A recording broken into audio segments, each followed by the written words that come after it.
લક્ષ્ય ન્યૂઝ, એક નજર, એક લક્ષ્ય. માવથરા જિલ્લાના ધરણીધર તાલુકાના યાત્રાધામ ટીમા વિસ્તારમાં આવેલી BR આંબેડકર પ્રાથમિક શાળા ખાતે શાળામાં છેલ્લા 15 વર્ષથી શિક્ષક તરીકે નિષ્ઠાપૂર્વક સેવક બજાવતા નરેશભાઈ વણકરની બદલી થતાં તેમના સન્માનમાં ભાવભર્યો વિદાય સમારંભ યોજાયો. નરેશભાઈ વણકરે પોતાના સેવા કાર્ય દરમિયાન શાળાના વિદ્યાર્થીઓ શૈક્ષણિક વિકાસ સાથે સંસ્કાર શિસ્ત માર્ગદર્શન આપી મહત્વપૂર્ણ યોગદાન આપ્યું હતું. તેમના માર્ગદર્શન હેઠળ અનેક વિદ્યાર્થીઓ શિક્ષણ ક્ષેત્રે પ્રગતિ કરી છે. શિક્ષકની બદલી થતાં શાળા પરિવાર તેમજ સમગ્ર ગ્રામજનો દ્વારા વિદાય સમારંભનું આયોજન કરવામાં આવ્યું, જેમાં નરેશભાઈ વણકરના કાર્ય અને સેવાઓને યાદ કરી તેમનું સાલ મોમેન્ટો આપી સન્માન કરવામાં આવ્યું હતું. કાર્યક્રમ દરમિયાન શાળા પરિવાર, વિદ્યાર્થી અને SMC સભ્યોએ તેમજ ગ્રામજનો દ્વારા શુભેચ્છા વ્યક્ત કરી ભાવુક માહોલ સર્જ્યો હતો. આ પ્રસંગે શાળાના શિક્ષકો અને ઢીમા પે સેન્ટરના આચાર્ય, જિલ્લા શૈક્ષણિક સંઘના પ્રમુખ ભૂરાભાઈ રાજપૂત, CRC કોર્ડિનેટર દાનાભાઈ રાજપૂત, સંસ્કાર વિદ્યાલય ઢીમાના આચાર્ય રમેશભાઈ માળી, ઢીમા પેટા શાળાના આચાર્ય તથા શિક્ષક પ્રેમી ઢીમા પે શાળાના પૂર્વ આચાર્ય ભગવાનભાઈ પરમાર, શાળાના આચાર્ય હરિરામભાઈ અને શિક્ષક મગનભાઈ, SMC અધ્યક્ષ અરવિંદભાઈ, બહોળી સંખ્યામાં વાલીઓ, ભૂતપૂર્વ વિદ્યાર્થી સર્વે ભૂલકાઓ હાજર રહી કાર્યક્રમને સફળ બનાવ્યો હતો. અહેવાલ શ્રવણ સોલંકી, ધરણીધર ઢીમા. પાસે હતો એનાથી અઢળક આપવા પ્રયત્ન કરે, છતાં જેને જે બાળકની જેટલી ગ્રહણ શક્તિ હતી એટલી એમની પાસેથી મેળવ્યો છે અને એમને અક્ષર જ્ઞાનની સાથે સાથે જીવન ઘડતર માટે ઉપયોગી ખૂબ જ કિંમતી માર્ગદર્શન, સલાહ, સૂચન અને પ્રેરક વર્તન દ્વારા પણ પોતે ખૂબ જ શીખ આપી છે. અમે જે ગાળેલો સમય છે એમને 15 વર્ષ સાથે ગયા, ખૂબ જ લાગણીસ્પદ. અમારે હજી ક્યારે એવું નથી બન્યું કે અમે એકબીજાને એકબીજા વાતમાં એકબીજાનો વિરોધાભાસ થયો હોય. તો સાહેબે સ્વાભાવિક છે, હું પણ જિલ્લા બદલી કરીને છે, દરેકની લાગણી હોય કે પોતાના વતન તરફ જઈએ.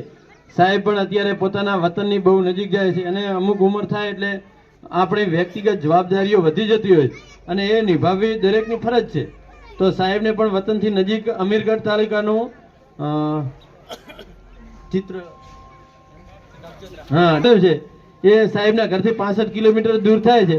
એટલે સાહેબની ઘરની જવાબદારીની સાથે સાથે પોતાની ફરજ પણ બજાવી શકે છે. સાહેબ જ્યાં જાય ત્યાં પોતાની ખૂબ જ સુગંધ ફેલાવી રાખે પોતાના કાર્ય દ્વારા અને અમારો એમનું નામ તો રોશન કરે, અમારી પણ સાથે ગાળેલી યાદોને પોતાની સાથે સંગ્રહિત કરી અને શાળા પરિવાર અને અમને પણ હરોજ યાદ કરતા રહેશે એવી સાહેબ પાસે અપેક્ષા રાખીએ છીએ. અને અમે પણ અમારા ફરજના ભાગરૂપે આપને ક્યારે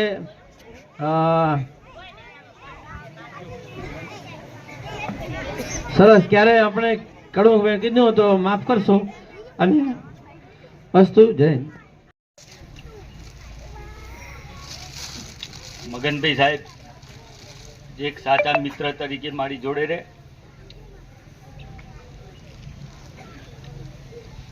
અહીંયા ગાળેલા 15 વર્ષ એ મારા જીવનનો ઉત્તમ સમય હતો.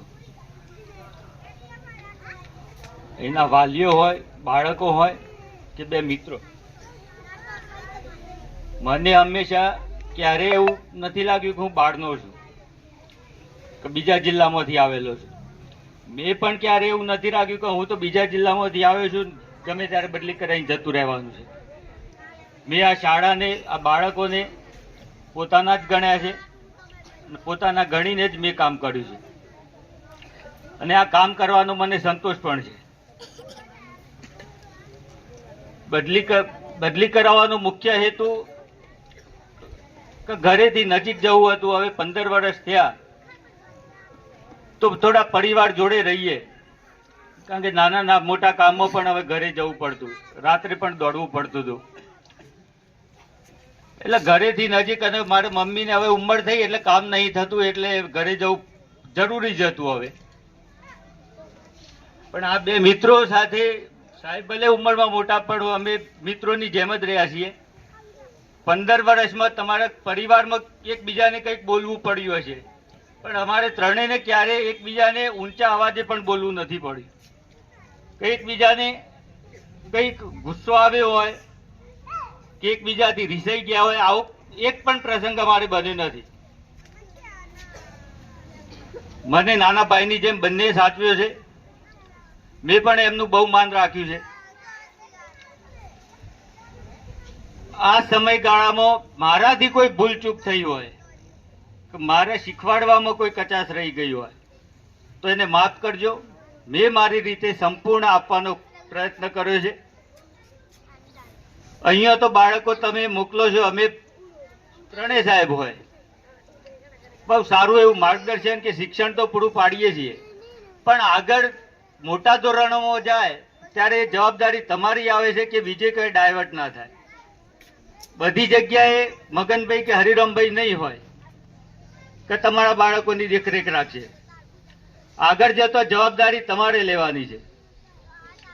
તમે શિક્ષણનું મહત્વ સમજો, તમારા બાળકોને મહત્વ સમજાવો. કારણ કે આપણા જોડે આપણી પરિસ્થિતિ એવી છે કે આપણું બેકગ્રાઉન્ડ એવું છે કે આપણા જોડે કોઈ લોબી પોડી કોઈ જમીનો નથી હોતી, કઈ એવું કોઈ બાપ દાદાઓની મિલકતો નથી હોતી. આપણા માટે સૌથી મહત્વનું હથિયાર શિક્ષણ છે. તમે એની પાછળ પડો, તે મિલકત કહેશો કે જે કહેશો બધું પાછળ આવશે. તમારા બાળક માટે તમે સમય કાઢો. તમારું બાળક, તમે ગરડા થશો ત્યારે તમારું બાળક તમારા માટે સમય કાઢશે. એટલે વધારે ન કહેતો, આ સાહેબ જોડે જે 15 વર્ષ ગાળેલા આ બાળકો જોડે, અહીંયા તો અત્યારના ભણાયેલા બાળકો પણ છે, જૂના બાળકો પણ ઘણા બધા છે મારા. એ સમય ત્યાં મને યાદ આવે જ છે. 3 દિવસ ત્યારે પણ શાળા, ભલે ત્યાં શાળામાં રહેતો હોય પણ શાળા તો આજ યાદ આવતી, મને આ બાળકો પણ યાદ આવતા હતા. અને એ જલ્દી જશે પણ નહીં મગજમાંથી, કારણ કે 15 વર્ષ કે બહુ નાનો સમય નથી. બધાનો ખૂબ ખૂબ આભાર. કે સરકારી શાળાઓમાં કોઈ પણ રૂપિયો શિક્ષણ અંગે લેવામાં આવતો નથી. આપણે ફી તો ચૂકવતા નથી. આમાં કેટલા વાલીઓના પ્રાઇવેટ બાળકો પ્રાઇવેટ શાળામાં ભણતા હોય છે, હજારો રૂપિયા આપવા પડે છે. આ તો સરકારી શાળા શ્રેષ્ઠ શાળા અને શ્રેષ્ઠ શિક્ષકોની નિયુક્તિ થયેલી શાળા હોય છે. કોઈ જાતનો રૂપિયો સરકાર આપણી પાસેથી ફી નથી લેતી. ઉપરથી બાળકને જે પણ કંઈક અભ્યાસ અંગેની બાબતો હોય છે એને પાટી, પેન, ચોપડા, પુસ્તકો, ગણવેશ લાવવાની પણ સરકાર સહાય કરે છે. તો કેટલાક વાલીઓ, સ્વાભાવિક છે કે અહીં બેઠેલા અનુસૂચિત જાતિના બાળકો વધારે છે, એટલે સ્વાભાવિક છે સરકાર તરફથી યોજના પ્રમાણમાં એમને શિષ્યવૃત્તિનું પ્રમાણ વધારે મળે અને મળવું જોઈએ. પરંતુ ક્યારેક દુઃખ લાગે, મારી શાળા સુધી, આ શાળા સુધી આવે, સાહેબ અમારા છોકરાને શિષ્યવૃત્તિ નથી આવી. આવે, પરંતુ જ્યારે છોકરાને પૂછીએ, એના જ બાળકને પૂછીએ કે બેટા તારી પાસે નોટો કેમ નથી, તે કેમ યુનિફોર્મ નથી લાવ્યો, તારી પાસે પેન કેમ નથી, વાસ્તવમાં પૈસા જે આપ્યા હતા સરકારે એ તો એના માટે આપ્યા હતા, વાલીને તો આપ્યા નથી. બાળકોના સહયોગ માટે આપ્યા છે. એને એક જાતનું પ્રોત્સાહન પૂરું પડે, એનું સંદર્ભ સાહિત્ય લાવી શકે, એ ગણવેશ લાવી શકે, એ બૂટ મોજા પહેરી શકે, એ પેન લાવી શકે, એ બીજું ઇતર વાંચન લાવી શકે. એ પૈસાનો હક તો બાળક ઉપર છે. બાળકને સરકાર સહાય કરે છે અને એ જ પૈસા વાલી પોતાના અંગત ખર્ચામાં વાપરી નાખે. તો આપણે એક બાજુ એવી વાત કરીએ છીએ કે આ બાળક આપણી મૂડી છે, એના મૂડી માટે કરીને આપણે મહેનત કરવી છે, મજૂરી કરે છે. એટલે આ મહેનત મજૂરી તમે બાળક માટે પોતાના ઘરનું વેચીને કે મજૂરી કરીને પૈસાની ચૂકવણું કે એને પ્રોત્સાહન પૂરું પાડે તો કમસે કમ જે સરકાર આપે છે એ તો બાળકને આપો. આવા કિસ્સાઓ અમુક બાબતો દરેકને લાગુ પડતું નથી પણ બને છે. પણ બાળકના વસ્તુઓ લાવી આપો. ભણવા માટે ઘણું બધું કંઈ પુસ્તકો સિવાયનું પણ ઘણું બધું છે. એ જ પૈસાથી બાળકને જ્યારે આવી બાબતો મળશે ત્યારે બાળકને એનું પર્યાવરણ પૂરું પડશે, બાળકને મજા આવશે. કહેવાનો મતલબ અત્યારની યોજના પ્રમાણે 1 પણ રૂપિયાનો ખર્ચો કર્યા વગર બાળક આપણું 1 થી 12 ધોરણ આરામથી ભણી શકે છે. તો એના ભણતરની અંદર આપ સહયોગ કરો. બાળકને એને જે જોઈતા હોય ભણવા માટેનું સાહિત્ય લાવી આપો. કોઈ પણ સંજોગોની અંદર ખાસ કારણ વગર શાળાથી વંચિત મત રાખો. અત્યારે કેટલી એવી સિઝન ચાલતી હોય નીંદણની નાનના બાળકને એવી પ્રવૃત્તિઓમાં મત જોડો. ઘણી લાંબી વાત ન કરતા આજે જે બી આર આંબેડકર નગર શાળામાંથી નરેશભાઈ જે વિદાય લઈ રહ્યા છે, બીજી શાળામાં જઈ રહ્યા છે, આપણા માટે ખરેખર ખૂબ જ એમ કહેવાય કે આપણને આમ દુઃખ લાગે. પણ નરેશભાઈને વિનંતી કરું, આ ગામ, આ સમાજ, આ શાળા હંમેશા તમારી સાથે જોડાયેલો છે અને રહેશે. સંબંધ ક્યાંય ઓછો થવાનો નથી. જગ્યા ફેર થાય, દીકરી સાસરે જાય તો એનો મતલબ એવો નથી કે બાપાને ભૂલી જાય. એનો સંબંધ તો પિયરમાં એનો જ રહે. એક ભાઈ બીજે ગમે ત્યાં ધંધાર્થે જાય, કામથી જાય તો એનો મતલબ એવો નથી કે ભાઈ ભાઈથી જુદો થયો, શરીરથી જુદો થયો, ક્યાંક એને અંતરથી જુદો થયો, કિલોમીટરથી જુદો થયો. પણ સંબંધ તો એના જ છે. નરેશભાઈ, તમે ભલે તમારા વતનમાં જાઓ છો, વતનથી નજીક છો, પણ તમારો સંબંધ બી આર આંબેડકર નગરના પ્રાથમિક શાળા, સમાજ, ગામના બાળકો જોડે હંમેશા કાયમી એનો જ રહેશે. તો એ સાચી વિદાય છે. અમે સાચી વિદાય આપી, અમે તમારી પાસે શું માંગીએ? અમે તમારી પાસે ફક્ત એટલું માંગીએ કે તમે સંબંધ કાયમી ટકાવી રાખજો. આટલા દિવસ તો તમે અહીં આવતા તો એક ફરજના ભાગરૂપે આવતા, પરંતુ હવે તમે જ્યારે પણ આવવાનું થાય ત્યારે તમે અમારા મહેમાન હશો, તમે અમારા મિત્ર હશો, તમે એક ગુરુ હશો, તમે એક અમારા માટે આ જે દરરોજની જે 10-15 વર્ષ સુધી નોકરી કરી છે એનો કાયમી સંબંધ ટકે એવા પ્રયત્ન કરશો. ફરીથી ખૂબ ખૂબ નરેશભાઈનો આભાર. ખૂબ ખૂબ તમે આ બાળકોને, સમાજને, શાળાને આપ્યું છે.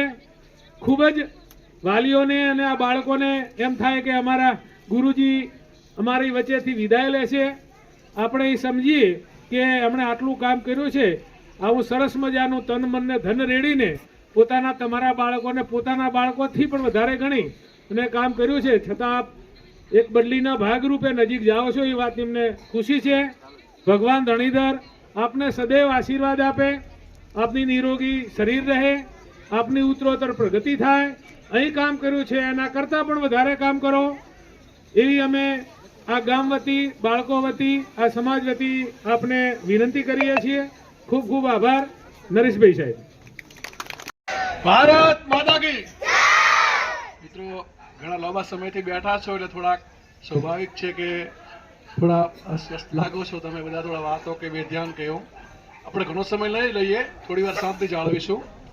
આજના આપણા નરેશભાઈ સાહેબ છેલ્લા 15 વર્ષથી કર્મભૂમિ બનાવીને આ શાળામાં, આ શિક્ષણના મહાયજ્ઞમાં જેમણે મહાન ભૂમિકા ભજવી છે એવા નરેશભાઈ સાહેબના વિદાય કાર્યક્રમની અંદર ઉપસ્થિત અમારા શૈક્ષિક મહાસંઘના પ્રમુખ શ્રી અને ઢીમા પીએમ શ્રી શાળાના આચાર્ય સાહેબ શ્રી ભુરાજી સાહેબ, અમારી ઢીમા સંસ્કાર કેન્દ્ર વિદ્યાલય, ઉચ્ચતર માધ્યમિક વિદ્યાલયના આચાર્ય શ્રી રમેશભાઈ સાહેબ, ભગવાનભાઈ સાહેબ, અમારા બીટ કેડર નિરીક્ષક ભૂતપૂર્વ માનનીય, એમણે પણ બહુ સરસ સેવાઓ આપી છે. અને અમારા આદર્શ એવા ભગવાનભાઈ સાહેબ, પેટા શાળામાંથી પધારેલા આચાર્યશ્રીઓ, અમારા ભૂતપૂર્વ ટીપીઓ શ્રી કરશનભાઈ સાહેબ, એસએમસીના અધ્યક્ષ શ્રી, ગામમાંથી પધારેલા વાલીઓ, આ શાળાના આચાર્ય સાહેબ શ્રી જિજ્ઞેશભાઈ તથા તમામ પેટા શાળામાંથી પધારેલા સારસ્વત મિત્રો, વહાલા બાળકો. મિત્રો, ઘણી બધી વાતો અગાઉના વક્તાઓએ કરી કે આપણા નરેશભાઈ સાહેબ વિશે કહેવાનું મન થાય તો એક એવું વ્યક્તિત્વ કે નખશીખ પ્રામાણિક શિક્ષક. સીઆરસી તરીકે મારી ભૂમિકા એક મોનિટરિંગ કરવાની હોય છે. હું જ્યારે પણ આ શાળાની અંદર મુલાકાત લેવા માટે આવું ત્યારે નરેશભાઈ સાહેબ એમના વર્ગની અંદર બાળકોમાં ઓતપ્રોત જ હોય. હું ત્યાં આવીને વર્ગમાં બેસું પણ એમને ખરેખર ખબર જ ન હોય કે સાહેબ ક્યારે આવ્યા. એટલા બાળકમય અને બાળકોમાં ઓતપ્રોત થઈને શિક્ષણ અમને આપ્યું છે. ખરેખર આપણે કાયમ માટે એમના ઋણી રહીશું. મારી સીઆરસી ક્લસ્ટર હેઠળની 9 શાળાઓ પૈકી આપણી શ્રેષ્ઠ શાળામાં જો કહી શકાય કે નાની શાળા 1 થી 5 નહીં, આપણા તમામ ગુરુજીઓ, આપણે ભુરાભાઈ સાહેબે કીધું છે એમ કે આપણા હરિરામભાઈ સાહેબો રવિવારના દિવસે પણ શાળામાં હાજર હોય. એટલા કર્મનિષ્ઠ શિક્ષક મગનભાઈ સાહેબ, કહેવાનો મતલબ કે 3 શિક્ષકો નખશીખ પ્રામાણિક શિક્ષક અને નિષ્ઠાથી આ શાળામાં કામ કરે છે.